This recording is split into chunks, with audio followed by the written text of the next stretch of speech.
दोस्तों आज मुझसे एक गलती हो गई है। इस गलती की वजह से दोस्तों मुझे कस्टमर से माफी भी मांगनी पड़ी और उसका जो काम है दोस्तों जो हमने लिया था उसकी रिपेयरिंग करने के लिए उसको हमें वापस भी करना पड़ रहा है। दोस्तों ऐसी गलती आखिर मुझसे क्यों हुई और मैं ये वीडियो क्यों बना रहा हूँ आप लोगों के लिए। दोस्तों मैं इसलिए बना रहा हूँ ताकि आप लोगों से ऐसी गलती ना हो, आप लोग इस तरह से ना फंसे कहीं पे। दोस्तों चलिए आपको बताते हैं कि आखिर वो गलती क्या है जो मुझसे हो गई है और मैं चाहता हूँ कि आप लोगों से ना हो। दोस्तों चलिए वीडियो शुरू करते हैं।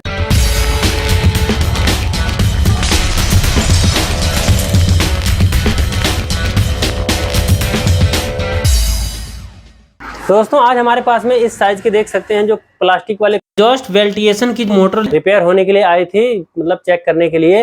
भाई साहब देखो जरा इसके अंदर क्या है। और मोटर भी हमारे पास में कोई एक दो नहीं है कि एक ही पीस आई हो, मेरे पास में चार चार मोटरें आ गई इसके जैसी। ठीक है, एक साथ चार मोटर बंदा लेकर के आया जिसके अंदर से एक मोटर देख सकते हैं मेरे हाथ में जो है ये रिपेयर हो गई है। इसको मैंने रिपेयर करके ठीक कर दिया। इसका थर्मोस्टेट खराब था अंदर से, लेकिन बाकी की ये जो तीन मोटरें हैं दोस्तों ये ठीक नहीं हुई क्योंकि इसकी जो वाइंडिंग है दोस्तों वो खराब हो गई थी। वाइंडिंग फूक गई थी एक की और बाकी के तार टूट गए थे अंदर से। तो बहुत बारीक तार होने की वजह से उसको ज्वाइंट करना तो बड़ा मुश्किल हो जाता है। लेकिन दोस्तों इसकी रिपेयरिंग करने का मैंने जो कि जिम्मेदारी अपने ऊपर ले लिया वो मेरे से बहुत बड़ी गलती हो गई, जिसके कारण दोस्तों अभी अभी मैं मार्केट से आ रहा हूं। मार्केट गया था तार लेने के लिए। इसका देख सकते हैं मैंने वाइंडिंग इसकी कट कर दिया, डाटा वगैरह इसका मैंने नोट कर लिया। डाटा मैं अभी आपको बताऊंगा अगर आपके पास में आती है इस तरह की मोटर तो कैसे आपको वाइंड करना चाहिए, क्या इसका साइज है।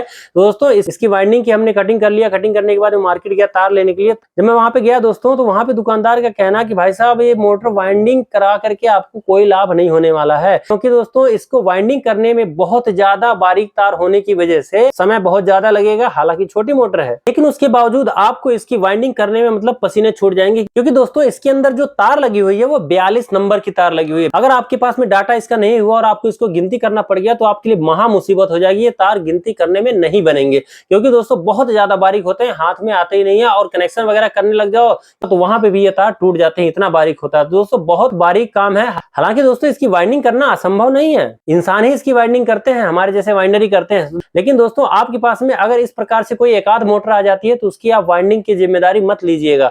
एक तो इसके अंदर आपका समय बहुत ज्यादा लग जाएगा क्योंकि बहुत बारीक तार है और छोटी मोटर होने की वजह से। दूसरी बात दोस्तों कि इसके अंदर तार इतना कम लगता है कि यानी कि एक मोटर के अंदर 100-125 ग्राम तार लग रहा है। अब 125 ग्राम तार कोई भी नहीं देगा आपको। 42 नंबर तार ये चढ़ाने में बनेगा ही नहीं, यानी कि कोई कहे भाई रील पे चढ़वा लूंगा मैं इसको, तो रील पे चढ़ाने में ये नहीं बनेगा। इसलिए अगर आपके पास में कम से कम 10 मोटरें आती हैं तब आप इसकी वाइंडिंग का अपने ऊपर जिम्मेदारी लीजिए, क्योंकि एक साथ जब काम करेंगे तो हो सकता है कि एक मोटर में आपको कोई दिक्कत हो लेकिन दूसरी मोटर में, तीसरी चौथी मोटर में आपको परेशानी नहीं होगी, क्योंकि दोस्तों तब तक आदत बन जाती है। और इसके अलावा जब आप तार लेने जाते हैं तो तार लेने के समय भी आपको आसानी रहेगी, क्योंकि एक मोटर का तार आपको लेने में कोई लाभ कोई फायदा नहीं होता है। जब आप इसकी 10 मोटरों की तार लाएंगे तो कम से कम 1 किलो 200 ग्राम तार लेकर के जब आएंगे तो आपकी तार बर्बाद नहीं जाएगी, क्योंकि दोस्तों इसका जब तार आप लेने जाएंगे तो आपको 100 ग्राम 200 ग्राम 300 ग्राम तार कोई नहीं देगा, पूरा का पूरा रील ही उठा करके देगा, जो कि आपको अपने पास में रख करके उसको सहेजना पड़ेगा। इसलिए सहेजना ना पड़े इसलिए मैं आपको एक तरीका बताता हूं। अगर आपके पास में ये मोटर आती है प्लास्टिक वाली एग्जॉस्ट की मोटर, जैसे किचन फैन में और शीशे के गेट पे लगा रहता है वो वाली मोटर है ये, तो अगर आपके पास में ये मोटर आती है वाइंड होने के लिए तो आपको सिंपल क्या करना है, इसको उठा के रख देना है कबाड़े में। कबाड़े में फेंकने के बाद में मार्केट से नई मोटर आपको सेम टू सेम लेके आना है, साइज दिखा करके।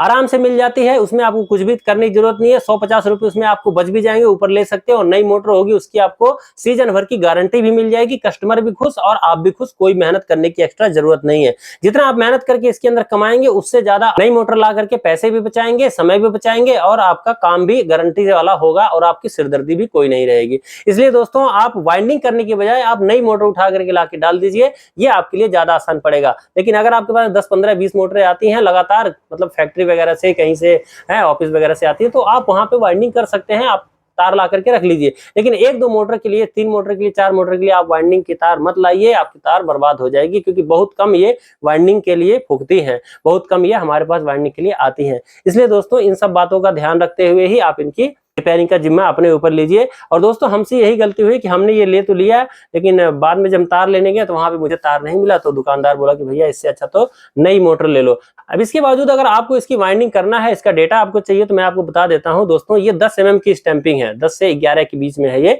है तो 11 mm की स्टैंपिंग मान सकते हैं। तो 11 mm की स्टैंपिंग है ये, 16 स्लॉट की मोटर है और इसकी जो पिच होगी दोस्तों वो 1 से 4 होगी, रनिंग की और स्टार्टिंग की दोनों की। और इसके अंदर जो टर्ने डाली जा रही हैं वो दोस्तों 42 नंबर तार से 980 टर्ने हैं रनिंग के अंदर और 900 टर्ने हैं स्टार्टिंग के अंदर। इस तरह से दोस्तों आपको अगर वाइंडिंग करना है तो ये डेटा इसके अंदर डाल करके आप आराम से अपनी मोटर की वाइंडिंग कर सकते हैं।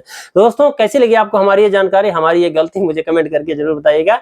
बस मेरी रिक्वेस्ट आप लोगों से यही है कि आप लोग ऐसी गलती मत कीजिएगा जो मैं कर चुका हूँ। ठीक है, चलिए मिलते हैं नेक्स्ट वीडियो में, तो किसी और नई जानकारी के साथ। तब तक के लिए नमस्कार, जय सिया राम।